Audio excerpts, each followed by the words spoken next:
I had the privilege this week of sitting down with Lainne Love and having a beautiful conversation about advocacy and pregnancy.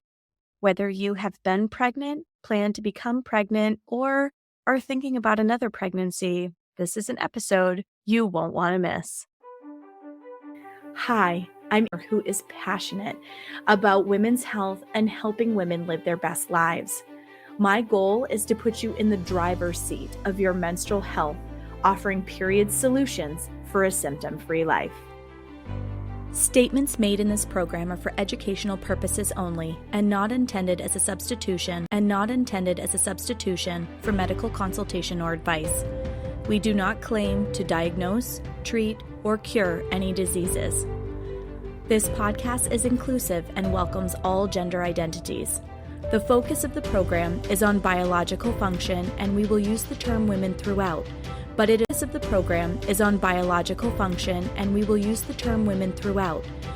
referencing physiological and social challenges for biology, not identity.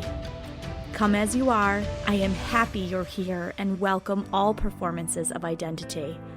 I hope you find something helpful in this.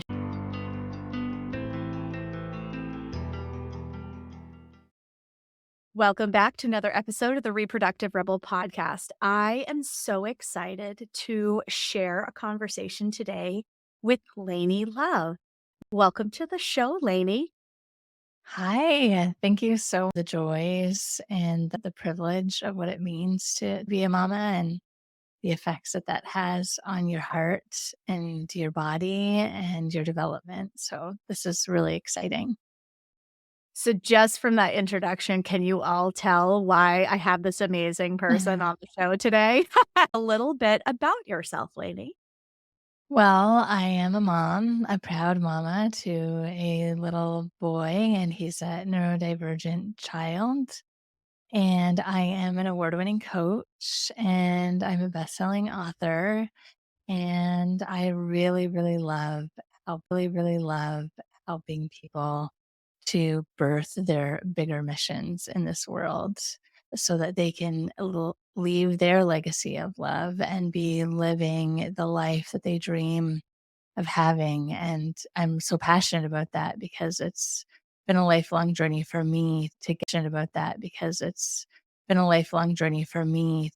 there and to really understand the importance of what that is, but also just to accept the journey. Oh, I love that. Accepting the journey. That is such a big part of it, isn't it? It was so hard for That is such a big part of it, isn't it? it was so hard for me. It was so hard. No, I I don't want to. I want it now. I think I'm raising my hand as you're saying that because I too am in that boat as well. And for those, Joe, you know my journey and my story to becoming a practitioner as well. And I feel very much in alignment with what you said about no, I want it now. Like my whole practice was founded on no, I want it now. So I completely get that. So tell us a little bit brought you to doing the work that you're doing now.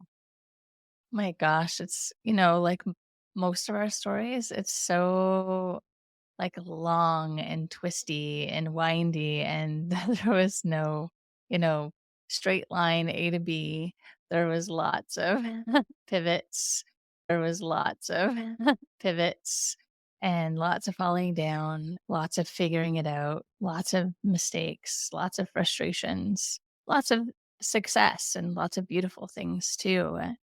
I came from a fairly chaotic background. I had a single four kids, and she was just a teenager when she had her first two children, which was me and my older brother, and then in her young 20s with my younger brother and sister. And so, as you can imagine, she didn't have the skills, talents, or abilities to provide a safe children.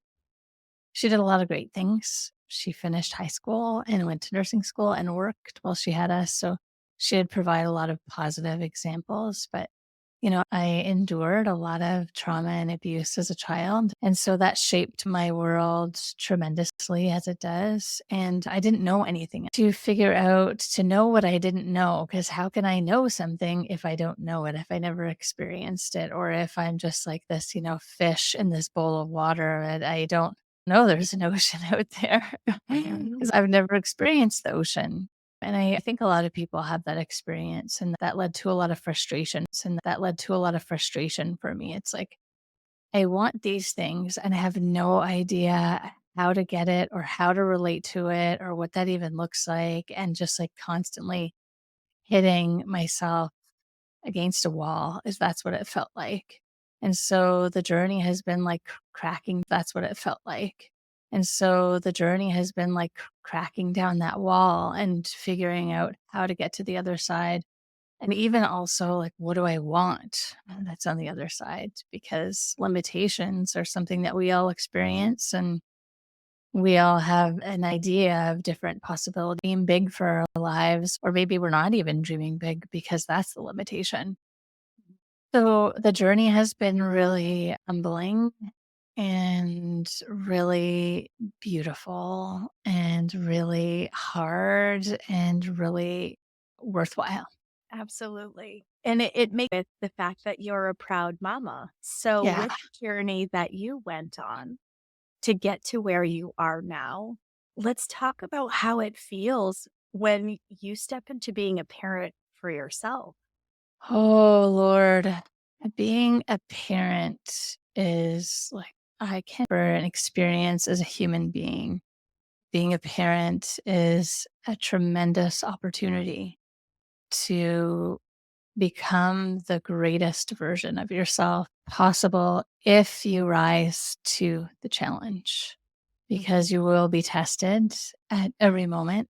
Because you will be tested at every moment. You will be tested, physically, emotionally, psychologically, I mean, spiritually, all of the ways.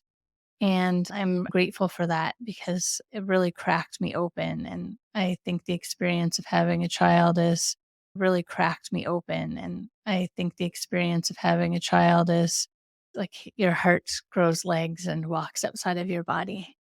And how do I trust that my heart's going to be safe, and how do I let it go and walk and have its own adventures? And who is this version of me? Oh my God. And walk and have its own adventures. And who is this version of me? Oh my God. I've never seen so many aspects of myself. I didn't even know they existed within me until I was a parent, especially the really ugly stuff. Like, was generally a very positive and easygoing person. And I met this self, many aspects of myself that needed to be healed so that I could, in essence, stop the cycle, of my ancestry, of my lineage.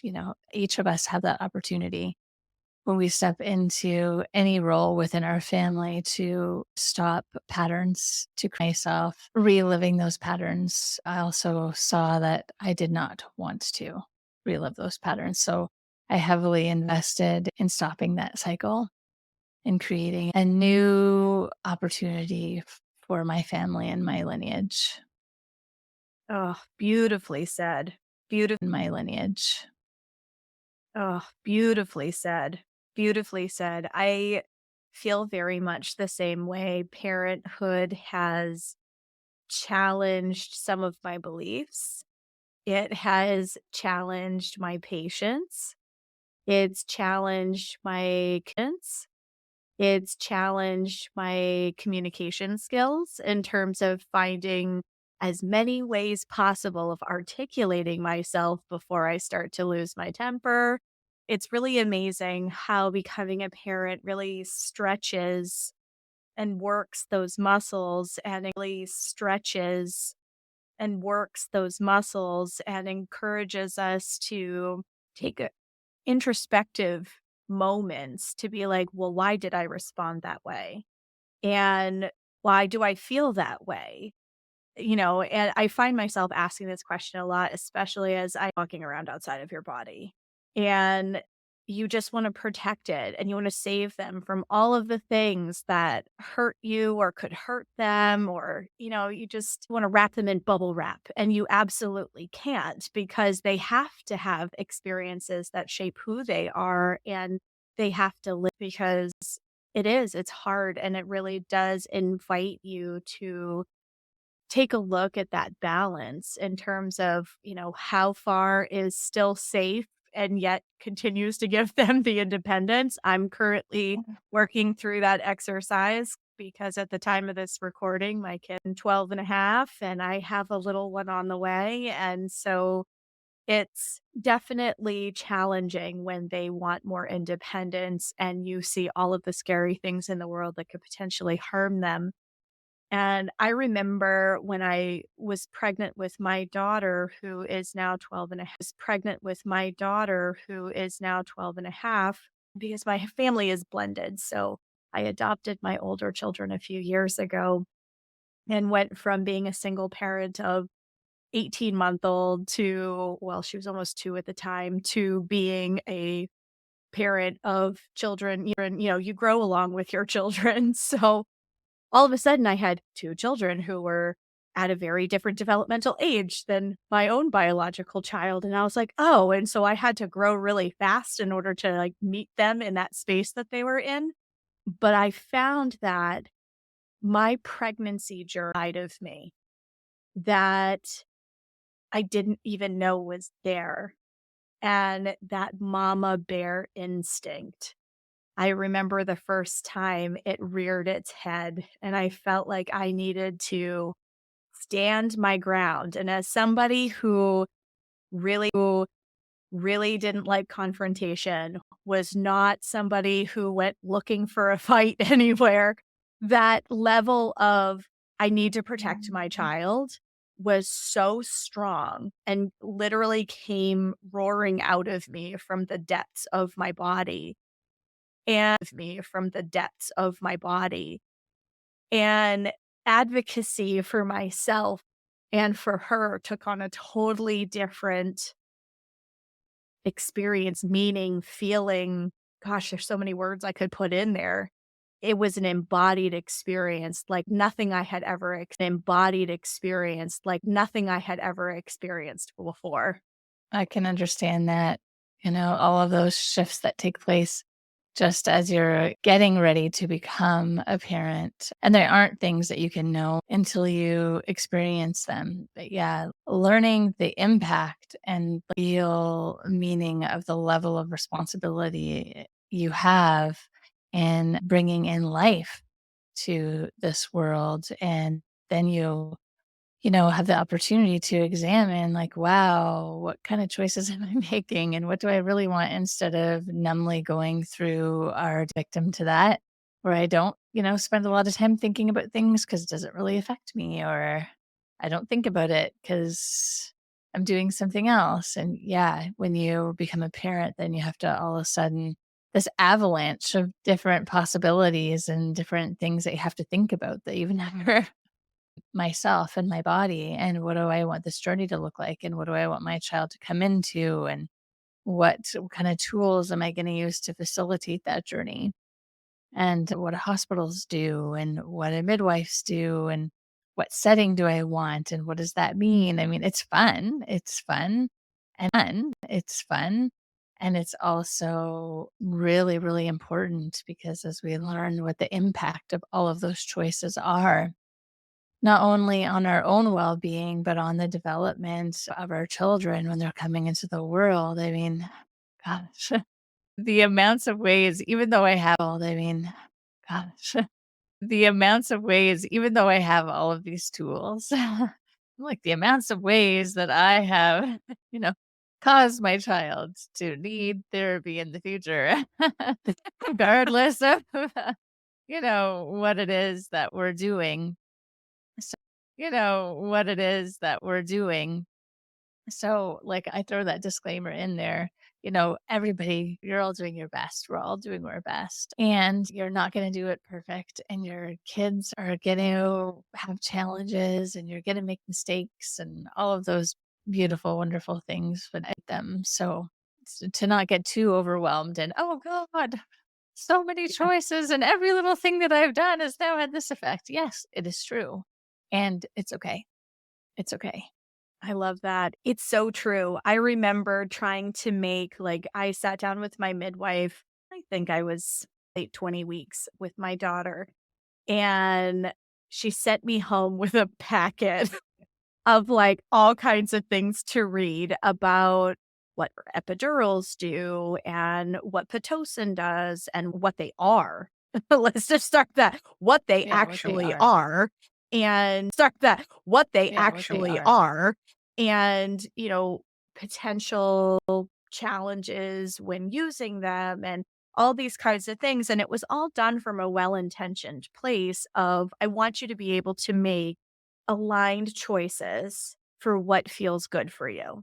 And I really appreciated that approach. And yet, where I was because of hormones and how close I was to birth and in my own journey, I made the transfer between care with a traditional OBGYN to the home birth setting when I was about 26 weeks with my daughter. Because I didn't. It wasn't until I went to a birthing class and the person who was presenting the birthing class was like, well, if you choose to do a home birth, and then she would explain, and if you choose to do a hospital birth, and then she would explain. And she kept going very evenly back and forth between the two. And I was like, "Hold on a second. What do you mean I have another little? Are you kidding? Tell me more about this," right? Because everything in my body just totally resonated with the idea of being able to birth in the comfort of my own home. And that isn't for everybody, but for me, it felt very aligned and it felt very comforting. And I loved the idea of being at home and I wanted to know all the things about it. Well, fast forward because I was later on in my gestation when I made that transfer of my care, and that was actually my first mother bear moment, to be quite honest. I was confronted at the front desk by the OBGYN did at the front desk by the OBGYN in front of an entire waiting room of people. And they told me to my face I was going to kill my child. And this was a death sentence for me and for my child. And I hadn't felt that defensive mother bear hadn't felt that defensive mother bear come roaring to the surface until that moment. Number one, I was horribly embarrassed, and there was an audience of people that was witnessing all of this, and that really bothered me. But two, it just I felt so comfortable and at peace with the decision that I had made, and that this person was challenging my body autonomy and sovereignty and what felt aligned to me. And in that moment, like felt Mother Bear roar. And I was like, how dare you? Like, this is a decision. Number one, you've now made this into a public display that's totally inappropriate. And number two, this is my choice. Please go get my records and provide them to me. I am not going to have this conversation with you right here. And the more they challenge, and I was sitting at home with this packet of paper from my midwife and feeling very overwhelmed. Like you said, like all of these choices, like if I choose this, this could be bad. And so then it became a very cerebral activity, right? And Yeah. sometimes that's where it goes, or for a lot of us, that's where it goes. This thing that sits on top of our shoulders is far superior to the wisdom that we hold inside of our body. And we can have all of the data and information in the entire world to make cerebral decisions with, but our body knows like if it feels good or if it doesn't. That little intuitive nudge will tell you if it feels good or if it doesn't. That little intuitive nudge will tell you long before, like, does this feel good? Nope, that doesn't really feel aligned for me. Like, that will happen before your brain catches up with, I need to make an analytical linear decision about whether I should do this or not, right? I am totally guilty of this. I'm an Aquarius, folks, for anyone who hasn't caught that on a past episode. I have to think through everything. I want all the data and to make an intelligent decision. And that is part of where I felt like advocating for myself really stepped forward as and I was very plugged into my body. And instead of making these decisions from I mean, yes, did I look at research? 100%.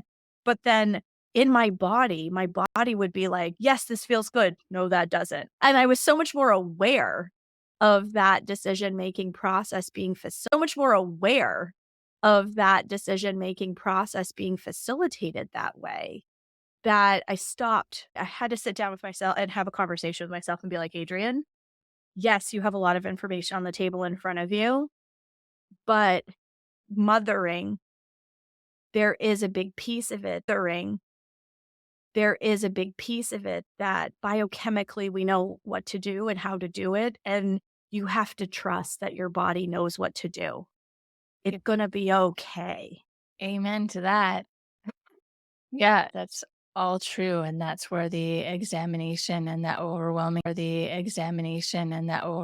feeling can come in. It's because I think we aren't encouraged to think enough. Like, as we're talking about making it a cerebral process, I mean, it can be a part of that. It definitely is more of a like a primal intuitive process get the information from and what's their intent behind that. This is a business and like why this information. And well, if I use my intelligence and I look around the world, that's what it was for me. It's like, but wait a minute. Like, we've literally been, birthing children since the beginning, definitely capable of doing this process. And has medical intervention and advancement been helpful in saving lives of mother and children? Absolutely. So for me, it was finding that balance. It's like, well, we have like access to emergency care if necessary, but like access to emergency care if necessary, but, I mean, there's nothing more intelligent than my body. I mean, my body's literally growing this baby, so, I mean, my body then knows how to deliver it into the world, and it's just emotionally and mentally preparing myself to do that, and I could have done a better it's just emotionally and mentally preparing myself to do that, and I could have done a better job at that because I had a home birth as well. A home water birth, and I was like, I've got this." I meditate, I do yoga, I'm like a certified yoga teacher, I know my body, this will be great. And it was. I had a very beautiful, relatively easy delivery, but I wasn't prepared all at the same time. Nothing can well, I don't know if that's true that nothing can prepare you. I'm sure there are things that can, but going into labor is indescribable. And I was really hoping to have myself in this pool at some point. I definitely was looking for a little bit out, but I did not do that. It was interesting the thoughts that there wasn't a lot of thoughts that went through my mind because you're so present, as you know, you're so present and it's so extreme, but you really meet yourself in a way that, well, you'll never meet yourself like that again. It's really a practice of surrender. Oh, that's the truth. Surrender, Uh, yes, at its absolute finest on all of the levels. Absolute finest on all of the levels. I remember laying in bed with my daughter gurgling and cooing next to me after I had given birth. I want to say it was maybe 2 or 3 hours after I had delivered her. And, I had delivered the placenta, delivered her. And, I had delivered the placenta. Everybody was all cleaned up. Baby was weighed. I was, laying in the comfort of a dimly lit room with my daughter and just like soaking her in and feeling how surreal it was to be holding this little person in my arms and that I was a mother now. And I kind of took inventory of my entire body and I was like, well, I have been through as a competitive martial artist, like, I've been through some matches, man, and I have never met myself the and I just way got my that butt kicked. yeah, I have not and it tested the salt that I was made of, like, Mm. on so many levels, and I would absolutely do it the same way again, and I plan to do it the same way again. But I think when we talk about pregnancy and body autonomy and sovereignty, that body autonomy and sovereignty, that it's really important to mention the advocacy piece of things and being able to either advocate for yourself or appoint somebody to be your advocate when you're in a position where when you're in a position where literally words fail because you are just trying to sleep between contractions and, pace yourself through the entire experience. Is that something that you feel is also really important? Really important.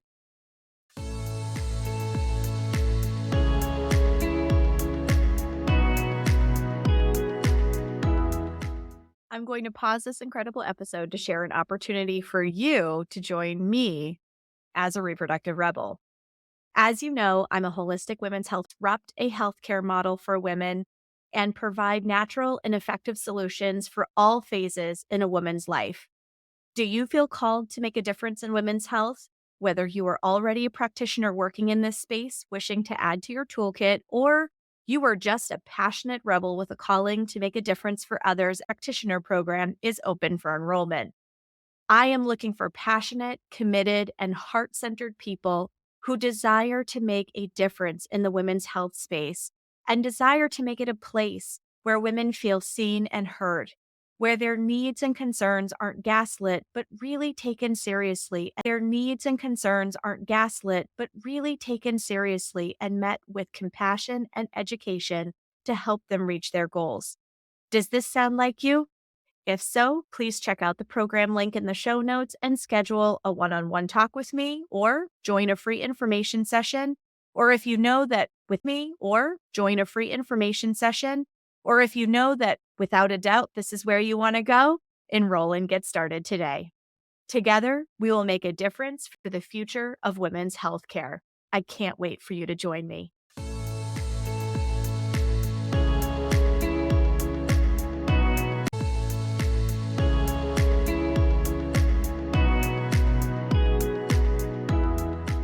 It was startling to me, the journey and the sharp contrast. And I know it doesn't necessarily always have to be this way, but it certainly was my experience when I was have to be this way.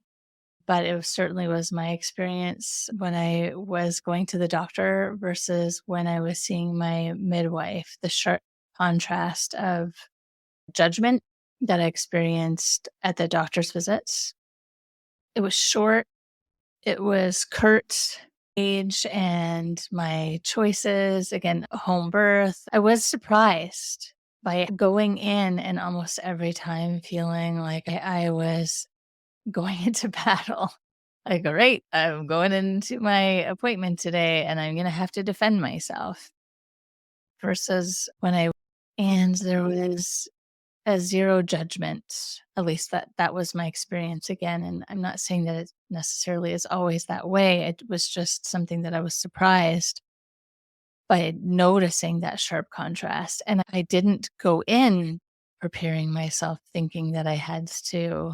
I didn't go in preparing myself thinking that I had to, one, defend myself or advocate for myself in ways that I was never anticipating, and how vulnerable that all felt, and how I really felt like I was being and how I really felt like I was being bullied or pushed into making certain choices or going into a certain direction. However, I was always sure that no, I really trust that, like, for me, an at-home natural birth is what always felt most authentic to my particular journey and would be most beneficial to me and my child, and I loved being at home thereafter, and, like, I had 5 dear friends that an aspect of my body, one hand, one leg, and then my other dear friend was behind me, holding me, helping me to bring my child into the world, surrounded by loved and loved ones, and thereafter. And we popped a bottle of champagne and passed, champagne around, and everybody, that warmth and togetherness that wouldn't have been a possibility within a hospital setting. And that's not something that I would have thought to think about. Like, how do I want my son to come into the world? How do I want to feel supported thereafter? What do all of those things look like? And to think about is like all of those different elements to the birth process and to your advocacy. What are all of those steps? What do you want them to look like? Who do you want to be surrounded by? Who is going to be there to be who is going to be there to be your advocate for you if you can't? And if I was doing it again, those are definitely things that I would be thinking about, especially, in the now. I'm really clear about what it is that I want for myself and my body and my journey, and what it is that I want for my child or children. Those are all such great points because we focus so much on the shower and decorating the nursery and the baby clothes and all of those things, but we don't actually think about the entrance into the world quite often. Pin in the corner of this a little bit that, you know, there are certain high risk situations, right? There's about 3% of birthing people that really do need hospital intervention. And, both of us, and I didn't realize at the outset of this conversation that Lainey and I both had this beautiful home birthing experience. So I think that that's really awesome. But I do want to speak to those who do have to have a hospital setting birth that there are ways that you can advocate for yourself and there are ways that you can advocate for yourself and you can create a birthing experience that feels aligned. I worked with a client who, because of her age, they were starting to get excited, they being the traditional model. We're getting excited about we're getting excited about, well, we need to induce you. And she didn't feel that she needed to be induced. She had a choice between two hospitals that were near to her. One, she had been told by people who had been through that particular hospital, the hospital wasn't set up as nicely as the other one that was near her. And she regretted in some ways that she hadn't listened to what felt aligned to her because she would have ended up choosing differently. So, you can lie to you. And a lot of times we tend to just roll along with standard operating procedures and don't question them because this is what the doctor is telling us to do. Now, I make this mention because their standard operating procedures are because of malpractice. And their standard operating procedures are because of malpractice. And because they carry big insurance and because it's a business and they need to move a certain number of people through a unit in a certain amount of time in order to pay for all of the overhead. Like birthing is a business. Yeah. And when for all of the overhead, like birthing is a business. Yeah. And when you're in a larger, I'm going to call it a mechanized model like that, where they look at birth a little more in a biomechanistic way rather than in a biointelligent way. You Mhm. know, first we administer this, then after a certain amount, Mhm. first we administer this, then after a certain amount of time, we administer this, then we do this, right? They have that kind of a formula. And the thing is birth isn't like that. The Mm. body, if you just let her do what she knows how to do, and I'm using the she pronoun because we're talking about it signed at birth, female, but, or just talking about the actual physiological part of this. So we have an opportunity to create this environment for ourselves. And it sounds like even though you were under midwifery care, you also had to answer to a doctor. Am I understanding that correctly?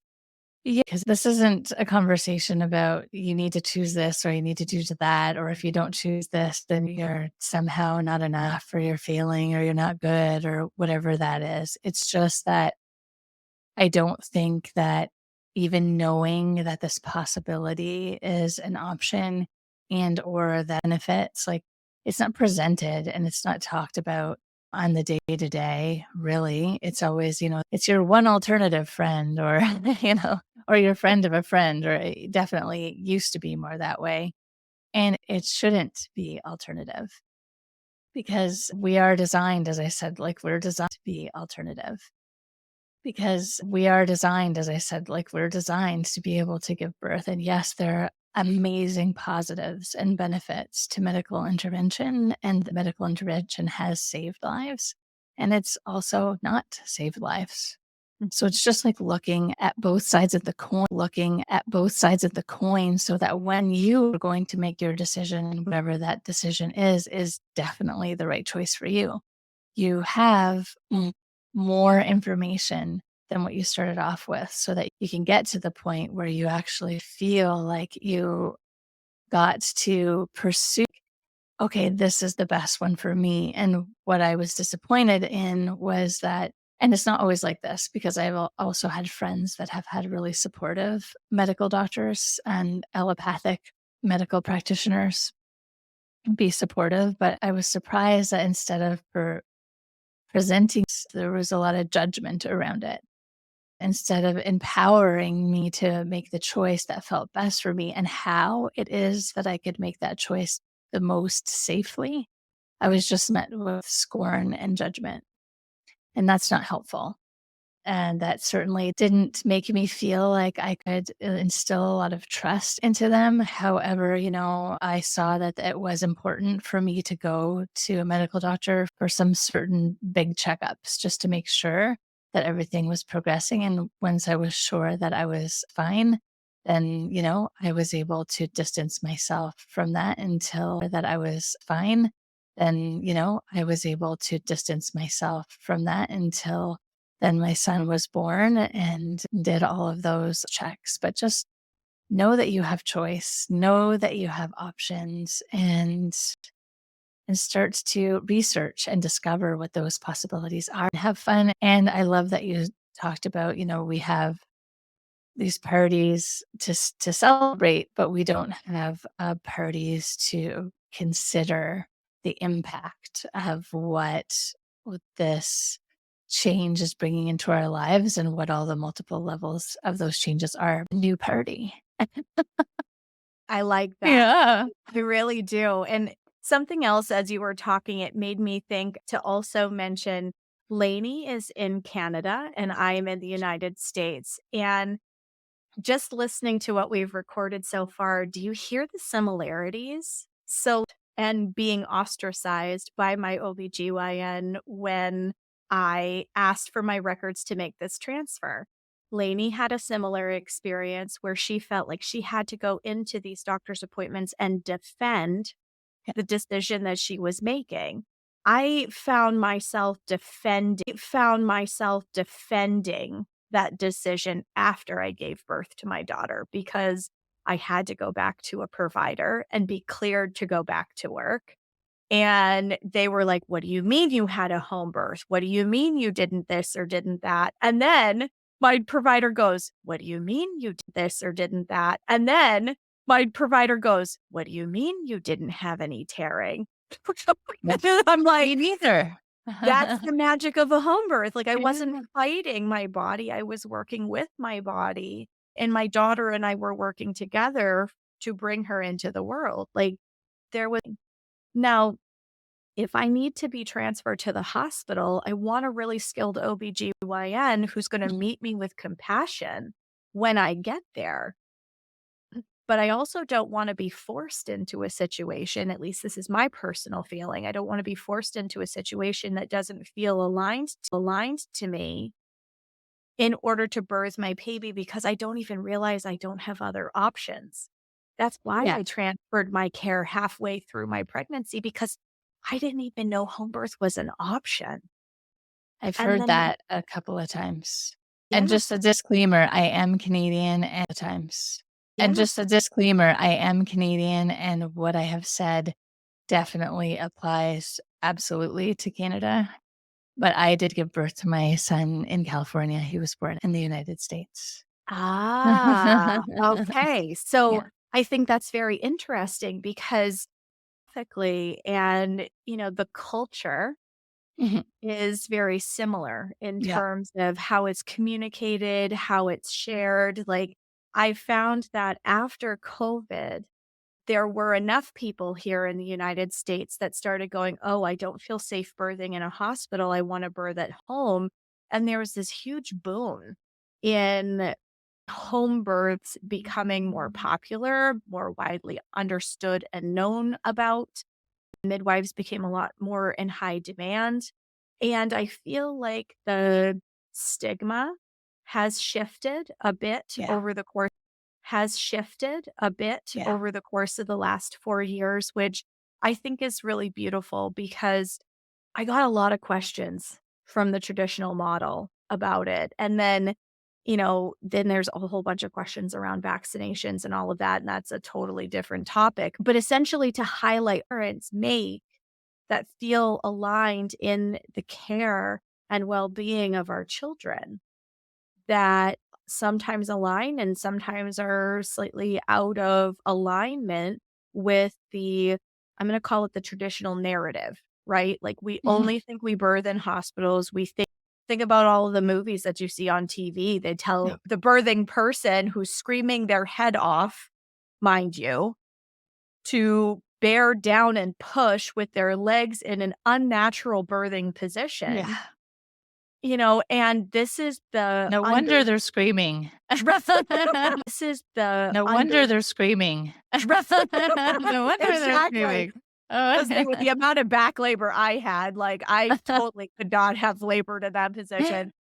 But, these are certain kinds of generalizations that we see in generalizations that we see in the way that birth is depicted and the stories that are told. And, there are a lot of people who have experienced birth trauma Yeah. as a result of being put into circumstances, positions, situations that don't feel aligned to them. Instead of being allowed to trust our body, and that trusting your body isn't a bad thing. Oh, it's so beautiful. It's so magical. It's so empowering. I mean, the ripple effect, a bear, mama power, like you are a force and you are a force of nature. You are a force to be reckoned with. And just know that whatever it is that you choose, it's okay. You did the right thing. This is just a possibility. In case you didn't know, you have a lot of different choices. And there are a lot of different things that you're not encouraged to think about that you could think about. Like, how do I want my experience to be? How do I want the after experience to be? What do I want to be doing? Who do I want to get to be there? Those are fun, beautiful things to think about. And know that, yeah, again, whatever you choose to think about, and know that, yeah, again, whatever you choose is just perfect. I love that. I think that's a really beautiful note to end this episode on too, because you know what feels good to you. Mhm, And I think mhm. and I think the things to advocate for, and I hope that you take out of this podcast and our stories, is that your body knows what feels good. If that means laboring naturally in a hospital setting because you're close enough for intervention, God forbid, but that gives you a sense of ease in your system to trust your body to do what it needs to do, then that's exactly where you should be. Just know that you have options and that what is offered to you as a boilerplate set you can question. You legally can advocate for yourself and your child and say, yes, I want this, and no, I don't want that. And they might badger you a couple of times about it, but you do have the right of refusal. And whatever you envision your birth and whatever you envision your birthing experience to be, making sure to put effort at least as much effort as you do into designing the nursery, Yes. into really sitting and feeling into what feels like the way that you want to welcome your child into the world. And also, I did an episode a few weeks ago about the postpartum travesty, right? Mm. That we don't put as much effort or emphasis into figuring out how we're going to be loved and cared for after the birth. You Yeah. know, these aspects are equally, if not more so important than making sure that, you have a mobile above the baby's crib. Like, yes, More important. I More think the important than this. Create that new ceremony, ritual and ceremony, and not as thinking about those things and making a plan with your community and your people. And this is what I would like it to look like. And that sounds gorgeous. That sounds beautiful. That sounds like next level. excited to be able to do this time because the first time I didn't know what I didn't know. Yeah. And even though I had made that choice to be a home birthing body, I had no idea what I was going to face in the postpartum. And I wish I had had more information. And that's why I do podcasts like this with beautiful people like you to talk about these topics, because I want people to know that they have choices and that there are aspects of their care and healing that really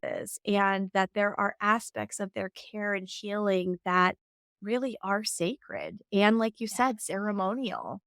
Yeah. And part of the reason why we're seeing an increase in postpartum depression and postpartum anxiety and issues healing after birth and all of these things is because there isn't enough care paid to the fact that your body just spent 9 to 10 months building a small human, and Mhm. it's going to take at least that long for you to recover. And that's okay, and that is normal, and it means that you have to have certain things. It wasn't for me either.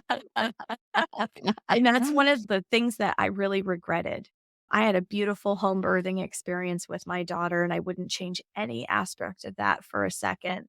But I really wish I had known more and done more in the postpartum, and I had advocated more for what I needed in my healing process afterwards, because it really Mhm. did change the way my body showed up, because postpartum is one of the opportunities for female bodies to hit a reset button on their health.